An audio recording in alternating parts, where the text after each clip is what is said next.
welcome back, everyone. Let's jump into week 2.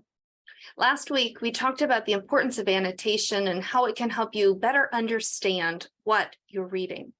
For some students, this idea of writing in their books or in the margins felt awkward and uncomfortable. And I want to remind you that this is normal. Some students have used annotation as a strategy up to this point, and for others of us, this is a new reading strategy. Remember, you can attend a live learning session to get a chance to hear and see how another Gen 104 instructor will annotate.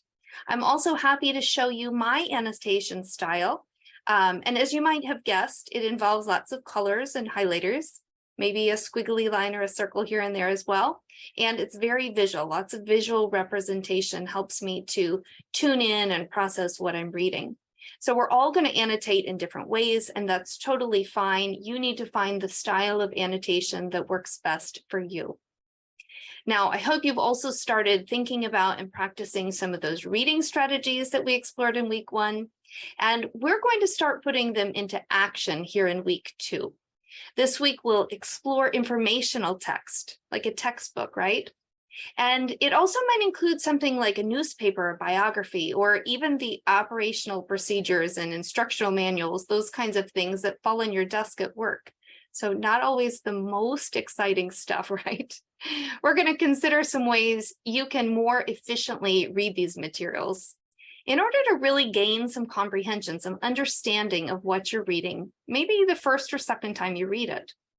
Remember that the key is going to be forcing our brains into active reading. No more in one ear, out the other. We want to activate our brains to think, to process, to retain that information. This week, we're also going to consider how we can more efficiently read a digital text.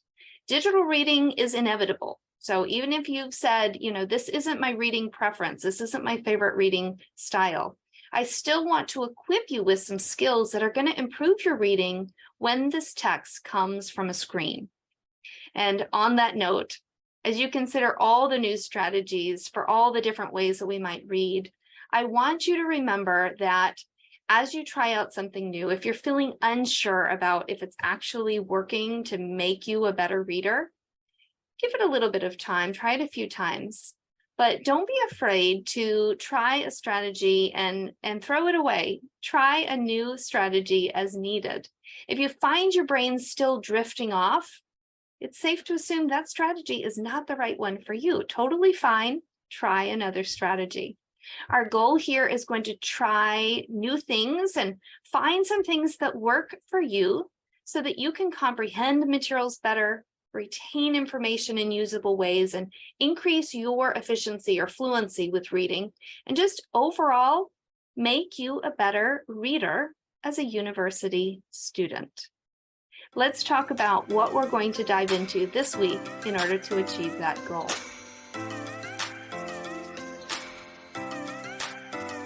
We'll have 2 discussion forums this week, the first on informational text, where we'll look at materials from UAGC's CHANCE program. The second will compare print versus digital text. The reading lab this week will cover some strategies for reading textbooks and using visual information. It'll also give you some practice using materials that you might find on different websites, reading on screens. The reading notebook gives you practice with annotating in the textbook format. Be sure to truly annotate this week. I want to see those markups in the PDF or Word document. The free choice or outside reading quiz will be repeated again. Make sure to complete 2 hours as you work through the learning week. And we'll have a second quiz, a feedback quiz, that's really more of a check-in. I hope that this will be an opportunity for you to read my thoughts, but also share your own with me. Know that if you have any questions or concerns, I encourage you to also reach out. I'm here to support your learning and success in Gen 104. Have a great week, everyone.